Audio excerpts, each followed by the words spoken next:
Oh, he's sideways before he ever gets to the corner. And the tire comes apart. That's what you saw down on the apron. Yeah. He was slow off of turn 2, Mike, coming around this time. And we'll see if this shows the start of it. There's the number 7. Yeah, you see, there goes the carcass off the tire right there. You start these tires with such low air pressure. I think you'll see the thing just take off. There it goes. The right front blew out. Away she goes. The worst place in the world, right in the middle of the corner. It's only doing 170 miles an hour, right in the middle of the corner. So David Reagan doesn't get much of a home track homecoming here in Atlanta. I tell you what, that was a big break for some guys like Mark Martin in that 5 car, Kevin Harvick, our points leader.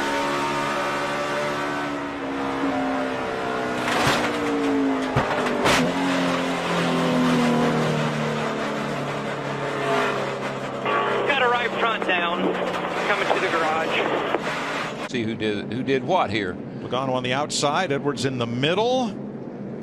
Ooh, Carl got clipped by Brad Keselowski. Just run him up the hill, couldn't save it, and got into Joey Logano in the 20 car. Another look. Watch that red number 12 on the bottom right there, getting it. This car right here just clipped Carl Edwards in the 99, Brad Keselowski in the 12 down on the bottom there, and it shot him up the hill. Just remember, Joey Logano came in here 8th in the points. Awful close down there, Darrell. To know if there was actually contact or just what. Let's look at that first look and look at the 99 and 12 once again. I wouldn't think there was contact if the car hadn't wiggled the way it did and took off. There are the 3 cars involved. Pretty tight right here, pretty tight right here. Just a nudge. It's got a nudge. And it doesn't take much. Not when you've just been in the, coming out of the pit. Labonte gets the free pass. There's the 5. What a great save. He was running in the 17th position. Larry, I think we're seeing something here that we've talked about, the stagger in these rear tires, the load it's putting on the left rear, axles, hubs. I think we're seeing something going on here. It's like a common denominator. Yeah, this is about the second one we've seen Robbie Gordon right at the start of the race. And even though Mark Martin spins that car down the inside, keeps it off the wall, so they'll be able to fix it and get going again. Mike, I do believe what Mark Martin, Bill Elliott, Bobby Labonte, Jeff Burton, bunch of guys. Oh, somebody hit Elliott Sadler, and he got turned right in front of Max Pappas. Sadler in the white car. And you could just see him get turned.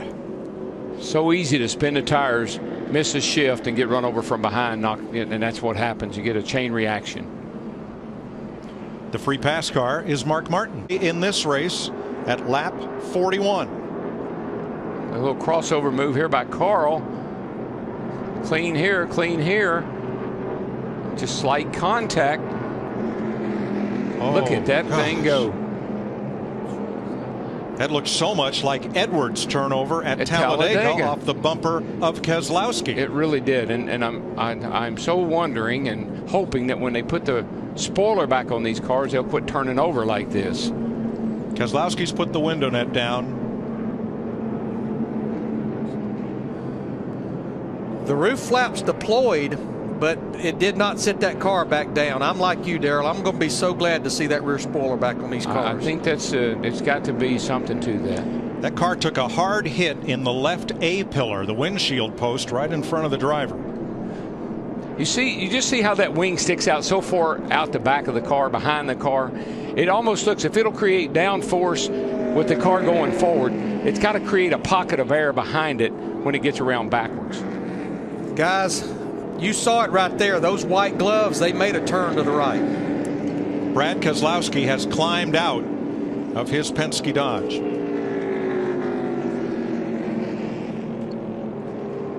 The Boyer. Jamie was trying to block, but he realized he was going way too fast. And here comes Kenseth. Oh, yeah. One just walked up the racetrack, gets in the Boyer, and it was on from there. Little boy Mark Martin came in there and hard lick on Martin Truex Jr. Ambrose, nice job to miss that one. Greg Biffle, too. 48. And Gilliland. 48. I don't know how he got through there. Watch that 48 car up on the outside here. This all happens right in front of him, and he wiggles his way through. Well, McMurray was on 2 tires, and when Kenseth got to that left rear quarter panel, it just sent the back around on this car, walked him up the racetrack. From our direct TV blimp. Denny Hamlin got some damage in that 11. Getting down below that yellow line, getting into 3. That's why we have a yellow line rule at Daytona and Talladega, and you can see how it just really shakes things up when you do that. All that smoke, and where do you go? Boy, how about Kevin Harvick and Scott Speed just getting through? Look at the 48. He just winds his way around. Want to ride with Martin Truex? I don't want to.